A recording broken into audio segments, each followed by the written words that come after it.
Nos preparamos para los viajes espaciales, conocemos los últimos avances de la medicina y nos enteramos de los nuevos algoritmos que se están usando. Activa tu inteligencia artificial, porque en Aire Fresco es hora de conversar con los expertos, junto a Polo y Francisco Aravena. Bueno, ya está con nosotros Pancho Aravena. Pancho, bienvenido. ¿Cómo estás, Polo? Aquí, pues, muy interesado en este tema porque es de esas noticias cuyo titular llama mucho la atención, pero hay que empezar a escarbarla, ¿no es cierto?, para entender realmente de qué se trata. Exactamente, uno de esos temas de ciencia de frontera, casi por definición. Es una información que salió a mediados del mes pasado, a mediados de junio, en una revelación que se hace en una presentación de la reunión anual de la Sociedad Internacional para la Investigación en Células Madre, que se hizo en Boston. Y ahí una investigadora que se llama Magdalena Zernicka-Getz, de la Universidad de Cambridge y del Instituto de Tecnología de California, presentó un gran avance. La creación, el desarrollo de un modelo embrionario, es decir, podríamos decir, porque vamos a decir al tiro por qué no es, pero podríamos decir un embrión, ¿ya? Solo usando células madre. ¿Por qué no es un embrión? No es una célula efectivamente donde haya participado en la creación un óvulo y un espermio. ¿Ya? Es simplemente, simplemente digo entre comillas, ¿no? Es un desarrollo, un modelo embrionario, es decir, como imita al embrión, pero está creado solamente a partir de células madre, que es algo que se venía persiguiendo y que promete muchísimo en términos de la investigación de, por ejemplo, asuntos como la infertilidad y todos los procesos biológicos, ¿no?, relacionados con el funcionamiento de un embrión. Es como una simulación de embrión, ¿ah? Pero científicamente es un paso muy muy significativo. Este anuncio se hizo cuando aún no se había publicado, no sé si se habrá publicado desde entonces el artículo propiamente tal que da cuenta de este avance, pero de inmediato se disparó una conversación sobre cómo debía manejarse un desarrollo de esta manera. Se aclaró, por ejemplo, que no existe ninguna razón para pensar que estos modelos embrionarios fueran, por ejemplo, capaces de desarrollarse en un útero. Es decir, no es que por crear un modelo embrionario con células madre creaste en un laboratorio un ser humano. Ya. ¿Ah? Es una aclaración, claro. igual vale la pena para aquellos botones de ciencia ficción que se disparan en la imaginación. Pero desde luego, como pasa con todos estos avances, también es legítimo preguntarse, bueno, esto se logró ahora, pero esto mismo a lo mejor en 10 años más, o en 5, no sé, se podría lograr efectivamente algo como esa idea. Bueno, para despejar un poco de dudas y ver como los alcances que tiene esto, decidimos llamar a un experto en innovación científica, además un muy buen comunicador de ciencia, el director de negocios de la Fundación Ciencia y Vida, Cristian Hernández. ¿Cómo estás, Cristian? ¿Cómo te va? Hola Pancho, hola Polo, ¿qué tal? Un gusto estar aquí. Muchísimas gracias por tomar nuestro preocupado llamado, no más que preocupado, expectante. ¿Qué te parece a ti? Llamado de emergencia. ¿Qué te parece a ti en primer lugar? Como Daddy Yankee. Exacto. ¿Qué te pareció a ti en primer lugar esta noticia? ¿Qué representa en tu impresión? Es súper interesante, ¿eh? En realidad, esta idea se viene conversando hace mucho tiempo, años, quizás un poquito más de una década, porque se entendía el potencial que existía. Uno podía tomar células no fertilizadas, ya sea pluripotenciales, o sea que tienen el potencial de convertirse en cualquier tejido, y darle señales bioquímicas para que se transformaran en un embrión o una especie como de modelo de embrión. En el espacio técnico se habla de embrioide, y estudiar fenómenos de los cuales no entendemos mucho, sobre todo el de la implantación de los huevos y cómo eso se convierte después en un ser vivo funcional. Y nadie podía hacerlo porque parte de ese espacio oscuro era no entender cuáles eran las secuencias de instrucciones químicas o bioquímicas que había que darle a las células. Y este investigador a la Universidad de Cambridge consigue dar con la fórmula y genera unas células que se parecen mucho a las células de los embriones en los primeros días de vida. No son un embrión, no van a dar origen al corazón o un cerebro o un ser vivo. Y de hecho se hicieron pruebas incluso en monos para ver qué pasaba con las hembras que eran implantadas con estos embrioides, y el cuerpo de la hembra mona respondía como si estuviese en un embarazo, pero las células después no se transformaban en un monito. Entonces estamos hablando de que tenemos un modelo donde no se usan embriones para estudiar sobre la embriología. Súper interesante, y se abren miles de preguntas mucho más allá de la ciencia biológica propiamente tal. Ahora, este embrioide, ¿no? Embrioide. Exacto. Porque, claro, una cosa es que se parezca, pero se comporta también, es decir, tiene un desarrollo similar al de un embrión. Excelente pregunta. Ahí estamos un poquito como no sé cómo decirlo, humanizando el comportamiento de las células. La verdad es que no se comporta como un embrión. Lo que ocurre es que hay dos procesos así como muy distintos. Uno es qué le pasa a estas células antes de implantarse en el útero, y después qué le pasa una vez implantado. Estos embrioides funcionan muy bien como un modelo para estudiar lo que pasa antes de que se implante y unos días, 4 o 5 días una vez implantado. Y ahí ya dejan de funcionar. Ahora, ese periodo post-implantación es súper valioso, porque no se entiende o no se entendía, y ahora se va a poder entender más qué ocurría ahí.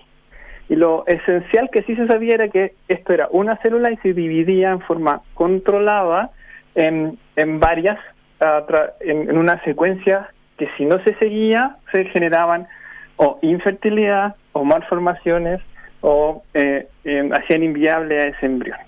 Ese mini espacio temporal de el huevito recién implantado ahora se puede estudiar en forma segura y sin hacer sacrificios ni nada que tenga que ver con meterle las manos al proceso natural del desarrollo de seres vivos. Ahora, Cristian, si este modelo no tiene ninguna posibilidad, ninguna factibilidad de desarrollo, de crecimiento como un embrión humano, ¿en qué minuto se determina que se ha tenido éxito en crear ese modelo en primer lugar? O sea, ¿por qué sabemos que es un modelo útil o que es un modelo suficientemente fehaciente como para hacer todos esos estudios si luego, por decirlo así, fracasa, digamos, fracasa lo digo muy entre comillas, pero no se desarrolla como un embrión humano? ¿En qué minuto la diferenciación entre el embrioide y el embrión no es un problema para que se parezca el modelo a aquello que estamos tratando de estudiar? Excelente pregunta, y te voy a responder como responden los científicos. Todo depende, y depende de la pregunta. Estos embrioides o modelos de embriones no están pensados para estudiar el desarrollo completo del ser vivo desde el huevo hasta que nace. Están pensados para estudiar los primeros días o etapas de división celular de este huevito. Ocurre que esa división celular en parte ocurre afuera, en parte ocurre dentro, me refiero a no implantado e implantado. Y ese fenómeno no se tenía visibilidad. Se sabía que ocurría, pero ahora se puede entender las secuencias y cómo se engancha un proceso, gatilla al otro, y así sucesivamente. Y eso sí tiene implicancias en estudios relacionados con fertilidad, enfermedades genéticas que se producen en esos momentos del desarrollo, y abren la puerta al final para abrir dos caminos. Uno, el asegurarse que todas las técnicas que ayudan a la concepción y la generación de nuevos seres vivos mejoren, tengan mejores rendimientos, y también entender el origen de algunas enfermedades que sean en esos estadios puntuales. Entonces, estamos usando un modelo imperfecto que permite a los investigadores, sobre todo en el área biomédica, de la fertilidad, de la biología del desarrollo, comprender mejor fenómenos que antes estaban un poquito más oscuros. Estamos conversando, les recuerdo, con Cristian Hernández, director de negocios de la Fundación Ciencia y Vida, a propósito del desarrollo anunciado hace algunos días de estos modelos de embriones o embrioides, de los cuales Cristian nos estaba explicando. Tú decías, y lo decía también Pancho, abre perspectivas de estudio en el área, por ejemplo, obviamente de la fertilidad, ¿no es cierto? ¿Qué pasa con poco en qué aspectos, digamos, de la fertilidad, en qué momento del proceso puede ser importante tener un modelo como este?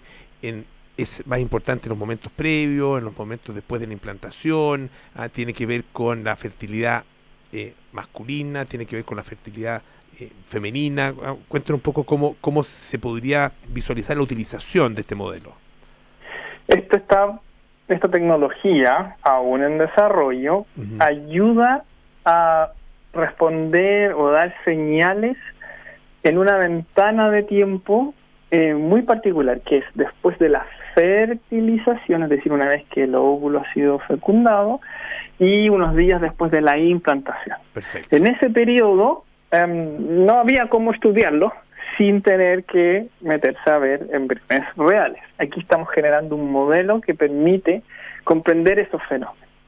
Y eso no es menor, porque gran parte, y esto se va a ir dilucidando a medida que se vayan teniendo más resultados, que gran parte de las bajas tasas de éxito de las tecnologías de fertilización asistida y qué sé yo, de producir más bebés, vienen por problemas de implantación.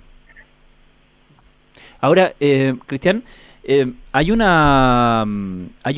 uno puede interpretar incluso un aliciente, ¿no?, a la creación, por ejemplo, de este modelo embrionario, que tiene que ver con las restricciones que son diferentes en distintos países. En Estados Unidos entiendo que es más restrictivo, por ejemplo, el cómo se puede utilizar embriones no utilizados por parejas en su tratamiento de fertilidad, ¿cierto?, para investigación científica. Eso ha sido materia de controversia en Estados Unidos. De hecho, ha habido medidas más desde el mundo conservador que le han retirado el apoyo estatal a proyectos científicos que tienen que ver con eso. En fin, ha sido siempre controversial porque empieza ahí la discusión más, si se quiere, religiosa o teológica, ¿cierto?, respecto de ética. Ética, claro, respecto de qué es una vida humana. Y te quería preguntar al respecto, ¿cuáles son en este minuto como justamente las salvaguardas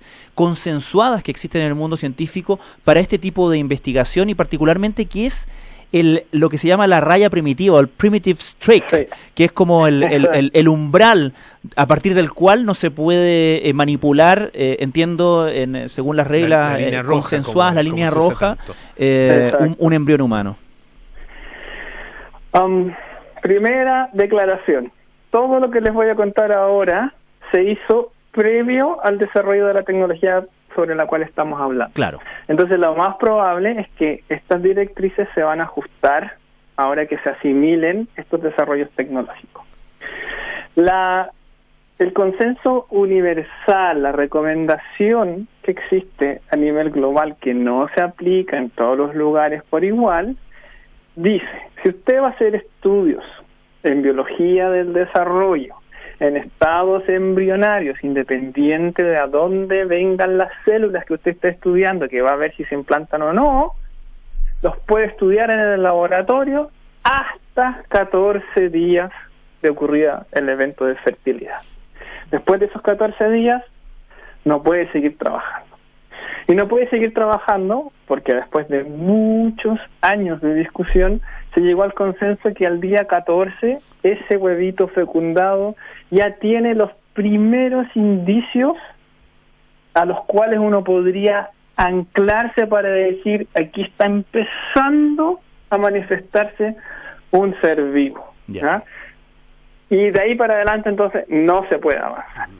Ahora bien, si nos damos cuenta, la misma regla no aplicaría 100% a esta tecnología, porque usa como línea de tiempo para gatillar el conteo de los 14 días desde el momento en que el huevo ha sido fertilizado. Ah, claro. Como la tecnología de los embrioides no pasa por fertilización, ¿cuándo cuentas el día cero? Y la pregunta está abierta, ¿vale? Perfecto. Les aseguro que se va a encontrar algún algoritmo, siguiendo en la presentación del programa, para definir cuando ocurra tal fenómeno, eso se cuenta como el día cero, pasen los 14 días, tiene que detener su experimento. Perfecto. Cristian Hernández, director de negocio de la Fundación Ciencia y Vida. Desgraciadamente se nos acabó el tiempo. Muchísimas gracias por estar con nosotros y aclararnos todos estos conceptos. Un abrazo grande. Que esté muy bien. Encantado, un gusto estar con ustedes. Chao, chao. Gracias, Cristian, nos vemos. Chao, Pancho, que esté muy bien también. Un gusto. Uy, ya nos vamos rápidamente y nos juntamos mañana a las 6 de la tarde para más aire fresco. Chao, chao.